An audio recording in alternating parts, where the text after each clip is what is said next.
Maintenant, on va voir des questions de classement bayésien où on va appliquer ce qu'on a vu avec les estimateurs précédemment, mais dans un contexte de classement.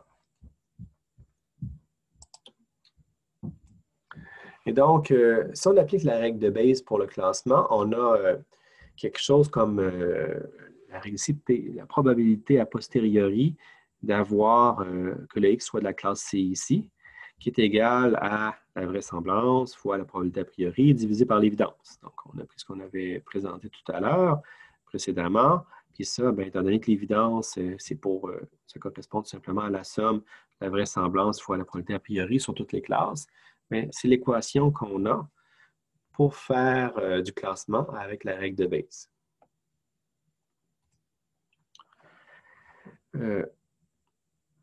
La fonction discriminante qui correspond à ça est la même pour toutes les classes. Donc, c'est tout simplement de dire que le HI va être égal à P de CI, de X sachant CI, donc la vraisemblance que X provient de la classe CI, fois la probabilité a priori de la classe CI.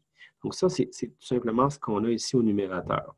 Comme je vous ai expliqué tout à l'heure, on élimine le dénominateur parce qu'il est le même pour toutes les classes.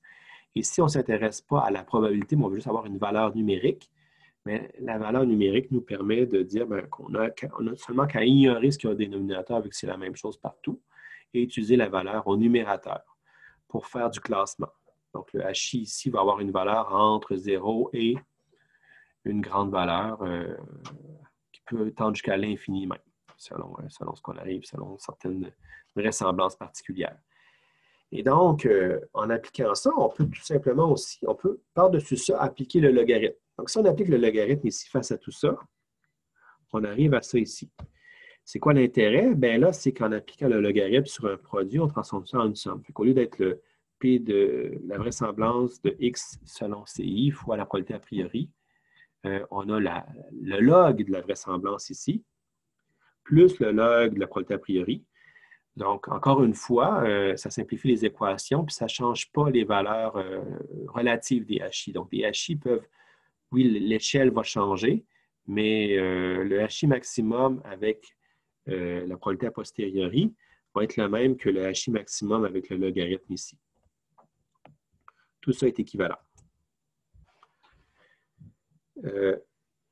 Maintenant, si on dit que la vraisemblance de classe suit une loi normale, paramétrée par un mu i et un sigma i, donc on a une moyenne et un écart type différents pour chacune des classes. Chaque classe a sa propre moyenne, son propre écart type.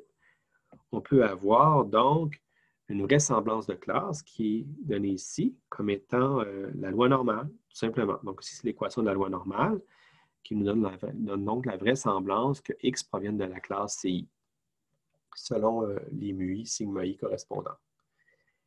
Et si on revient à notre formulation du HI avec le logarithme, on a que le log appliqué en haut ici sur les différents éléments nous permet d'avoir, comme je dis, ça ici, ça correspond grosso modo à cette partie-là avec le logarithme. Ça ici, c'est le sigma ici. Ça là et ça là, c'est la même chose associée. Et le log ici correspond à ça ici. Donc, on a le lien entre chacun des éléments ici et ça ici. Donc, tous ces éléments-là sont liés de cette façon-là. Tout simplement qu'on a appliqué le logarithme sur les équations, puis ça simplifie de cette façon-là. Donc, voilà pour avoir un HI qu'on va pouvoir manipuler ensuite. Donc, dans un cas bayésien, supposons qu'on a un certain jeu de données. Donc là, on va travailler dans un cas à plusieurs classes. On va travailler avec un X qui est une valeur. Donc, on garde ça simple pour cette semaine avec une seule valeur, une seule dimension pour le X. Donc là, on a un jeu de données avec N données ici, qui correspond donc à notre échantillonnage de X et la valeur R correspondante, qui est la classe. On se rappelle que le R, c'est un one-hot vector, donc c'est un vecteur avec une valeur à 1 correspondant à la classe de la valeur de la variable X. Donc, à notre XT qui nous intéresse, le XT provient d'une certaine classe CI. Le RIT correspondant est égal à 1. Et pour les autres classes de la donnée T, le RIT vaut 0. Et donc, à partir de ça, on peut faire une estimation des probabilités a priori. Donc là, le P chapeau CI, donc ça, on va l'estimer, les probabilités a priori, en faisant tout simplement la somme des RIT sur N. Donc ça, c'est la moyenne finalement. Donc c'est direct parce que dans le fond, on regarde combien dans notre jeu de données proviennent de la classe I divisé par la valeur de N au total, vu que le RIT vaut 1 pour les données de la classe qui proviennent de la classe CI et 0 autrement. Ça nous donne directement le compte, combien de données proviennent de la classe CI sur la quantité totale de données qu'on a dans notre jeu échantillonné. Ensuite, on va regarder l'estimation des moyennes. Et là, on va faire une passe très intéressante. Donc, c'est vraiment la formulation avec le R, qui est un one-hot vector, nous aide beaucoup parce que là, on va avoir cette formulation-là. Cette formulation-là, ça dit tout simplement qu'on va faire la somme des XT, mais on va garder seulement les XT pour lesquels le RIT est égal à 1, parce qu'on va faire la somme de T est égal à 1 jusqu'à N, mais la valeur de XT va être utilisée seulement pour les RIT correspondants qui sont égaux à 1. Quand le XT n'est pas de la classe I, le RIT vaut 0, donc on va l'ignorer dans la sommation. Ça va nous amener à faire la somme des XT qui proviennent de la classe I. Et tout ça, on ne divise pas par N parce qu'on n'a pas nécessairement N données de la classe I. On en a moins que ça.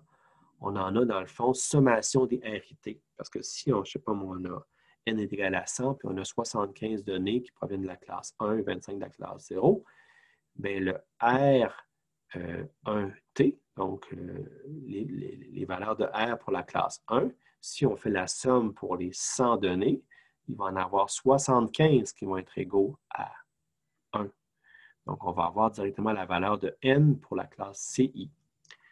Donc, comme ça, on va estimer donc, la moyenne pour la classe CI des valeurs de X.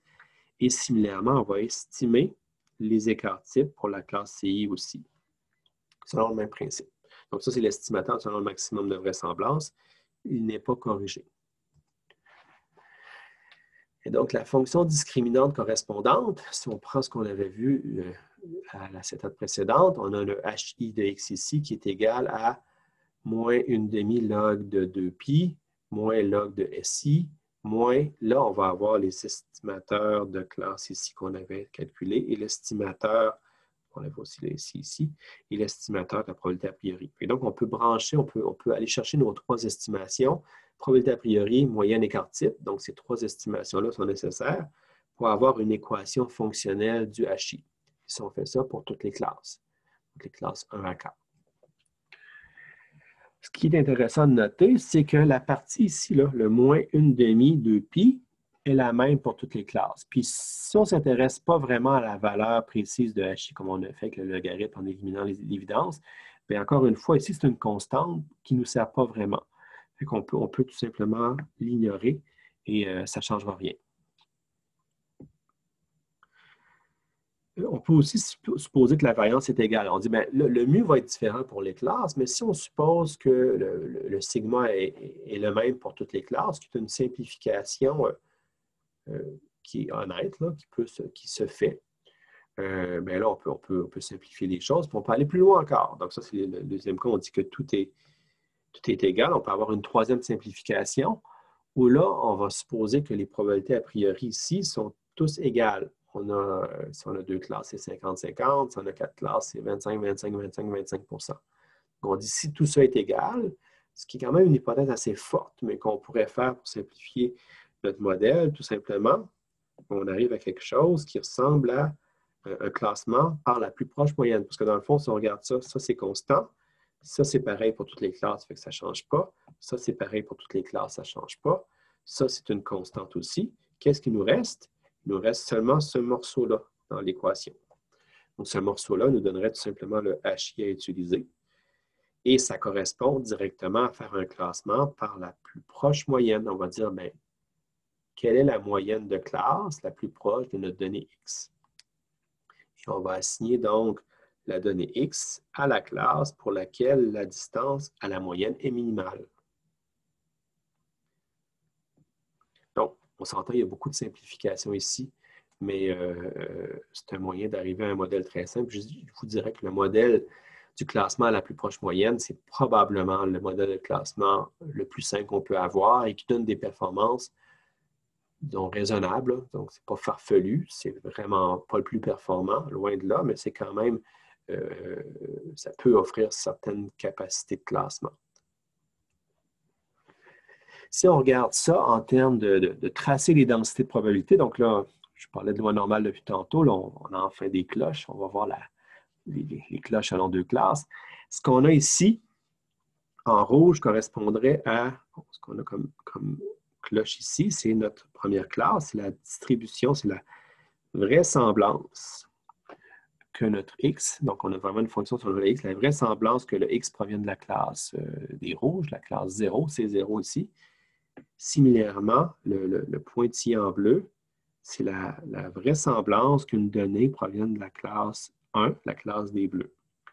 Si on suppose qu'on a ça ici, donc on voit que la classe des rouges est centrée sur -2, la classe des bleus est centrée sur 2. L'écart type ne change pas, il est pareil pour tous, et la probabilité a priori est également pareille pour tous. Donc on a seulement ici la moyenne qui change. Si on trace, ici on voit bien que c'est la probabilité a posteriori qu'on a en bas, donc c'est en appliquant Bayes. Qu'est-ce qu'on a comme probabilité a posteriori? Mais on voit que dans toute la région, je dirais jusqu'à peu près ici, tout ce qui est ici, on a pratiquement 1 comme probabilité a posteriori d'avoir une donnée qui est de la classe des rouges, donc la classe 0. Similairement, tout ce qui est à droite ici, c'est pratiquement 1 que ça provient de la classe 1. Puis ce qui est entre les deux, ça varie. Puis ce qu'on peut voir, c'est que la somme des deux est égale à 1. Puis il y a un point de croisement qui est vraiment à 0 ici, qui nous dit, bon, bien, à 0, c'est 50-50. Donc, on peut ramener ça à dire que du côté gauche, ça correspond à, donc pour 0 et moins, c'est la classe 0. Pour 0 et plus, ou plus que 0, c'est égal à la classe des 1. Et dans un contexte de plus proche moyenne, mais on dirait tout simplement que la moyenne, on sait que c'est à peu près, bon, c'est à -2 ici pour la classe 0, plus 2 ici pour la classe 1. Fait que ça, c'est notre moyenne. Quand on a un certain x ici, mais ce x-là ici, il est plus proche de cette moyenne-là, puis le x-là va être plus proche de cette moyenne-là. Et le point de cassure, où on est à mi-chemin entre les deux moyennes, on se rappelle la moyenne, c'est -2 et 2, mais c'est à 0. Donc, c'est cohérent, c'est tout simplement de dire qu'on a comme frontière de décision le cas où, finalement, de façon plus générale, la frontière est au cas où x est égal à m1 plus m2 divisé par 2. Donc, ça, c'est vraiment la situation où on a une coupure. On dit d'un côté, c'est une classe, de l'autre côté, c'est l'autre classe. Vu qu'on a -2, 2 ici, c'est égal à 0. Maintenant, si on varie, si on change la variance, on change aussi la probabilité a priori. Donc, on voit ici qu'on a la même moyenne, mais donc on a la même moyenne ici. L'écart type est différent et la probabilité a priori est aussi différente, sont différentes entre les deux classes. Donc, il y a des différences entre les écarts types et les probabilités a priori. Ça ressemblerait à ceci. Donc là, ce qu'on a ici, c'est seulement les vraisemblances. Donc, on ne tient pas compte des probabilités a priori. Les grands P de C0, C1. On a donc un premier cas qui est centré à -2, mais on voit que l'écart type est quand même réduit de 2,0. Donc, on a une cloche qui est quand même assez resserrée. Cependant, pour l'autre classe, on voit qu'on est centré à 2, mais l'écart type est plus grand. Donc là, c'est beaucoup plus étalé. On voit que l'étalement est beaucoup plus grand. On voit que la cloche est beaucoup plus plate. On se rappelle que tout ça intègre à 1. Donc, si on l'aplatit, elle est moins haute et plus large, et ainsi de suite. Lorsqu'on la rétrécit, elle monte plus haut. Si on regarde maintenant en appliquant la règle de Bayes, la probabilité a posteriori, le P de C sachant X, là, on aurait quelque chose qui ressemble à ceci. Donc là, c'est intéressant de voir, c'est qu'on a deux sections où il y a une égalité dans les probabilités a posteriori. On a le point ici, pas loin de 2. D'après moi, ce n'est pas exactement 2, mais c'est pas loin. Et autour de -8,5 environ, là, -9. Je vous dis ça à l'œil comme ça. Donc, dans ces deux endroits-là, il y a un changement, une frontière de décision. Donc, tout ce qui est ici et tout ce qui est là, ça correspond à la classe 1, la classe des bleus. Similairement ici, si on regarde ça, tout ce qui est au milieu ici, ça correspond à la classe des rouges, la classe 0, parce qu'on voit que la probabilité a posteriori est la plus élevée. Donc ici, c'est vraiment le P de C0 sachant X est le plus élevé, alors que là et là, mais là, c'est le P de C1 sachant X qui est le plus fort.